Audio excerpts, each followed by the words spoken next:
Imagine your ego like a mouse trapped in a maze.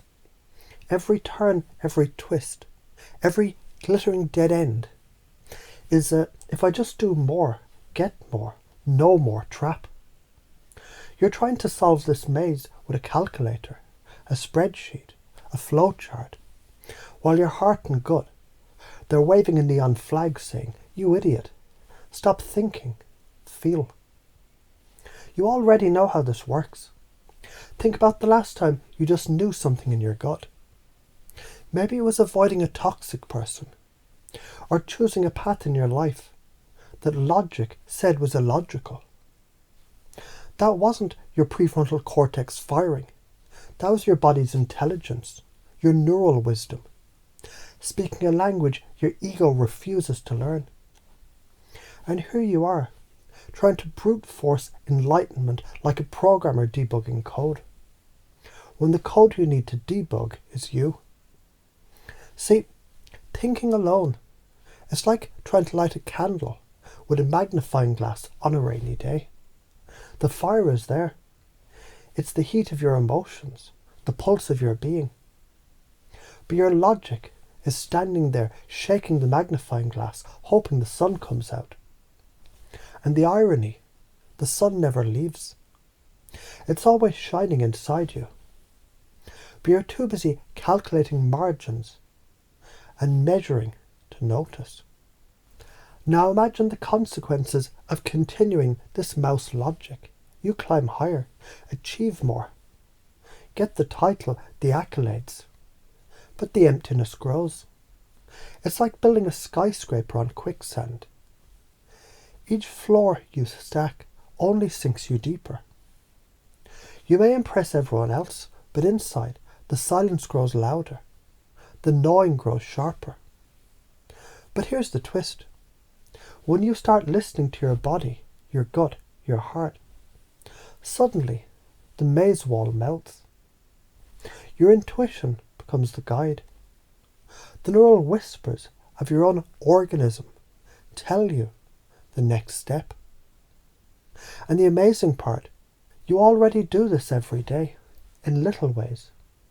You instinctively dodge traffic, avoid arguments, know who to trust, who to call. That's your natural intelligence, your embodied wisdom. You just need to let it run the show. And yes, the fear is real. Fear of judgment, fear of looking stupid, fear of letting go of control. But ask yourself, is the fear worse than staying in the maze, calculating your way to a spiritual problem like a dumbass with a slide rule? Because the maze rewards only ego, only more thought, only more confusion. Step into the unknown, guided by feeling, and suddenly the maze becomes a garden. The walls dissolve, and the paths appear as if by magic. Not your logic, but your body, your soul, your intelligence doing the work it was built to do.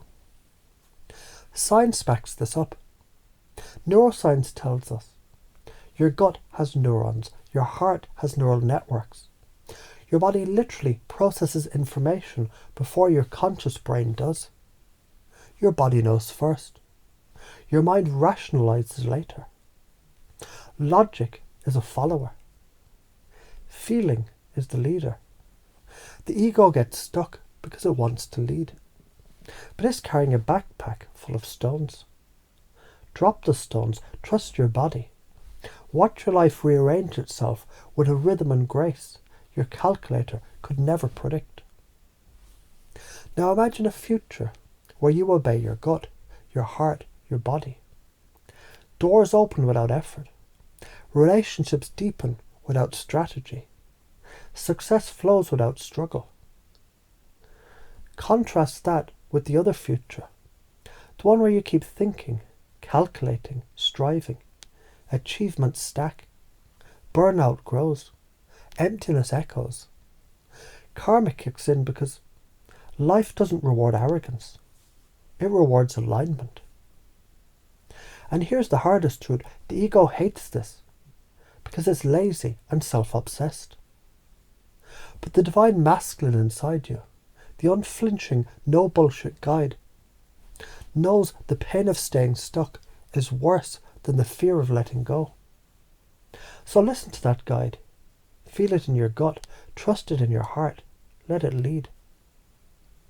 Every time you feel the urge to think your way out of something, see it as a red light flashing. Stop. Pause. Breathe. Ask your body, what do you know that I don't? And watch the answer rise like smoke from a fire you didn't even realize was burning. This is your new identity.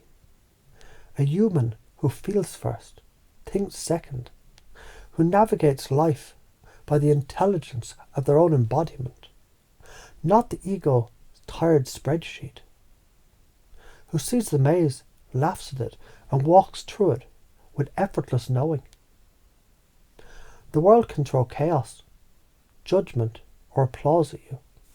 You remain grounded, guided, unshakable. And every step you take like this plants a seed, unconscious, unstoppable, inevitable, that rewires your nervous system, shifts your karma, and makes the world bow to enlightenment rather than effort. So remember, stop trying to solve spiritual problems with a calculator. Stop letting the ego run the show. Listen to your body. Feel the path. Trust the intelligence that's been inside you all along. And watch how the universe rearranges itself when you finally get the message.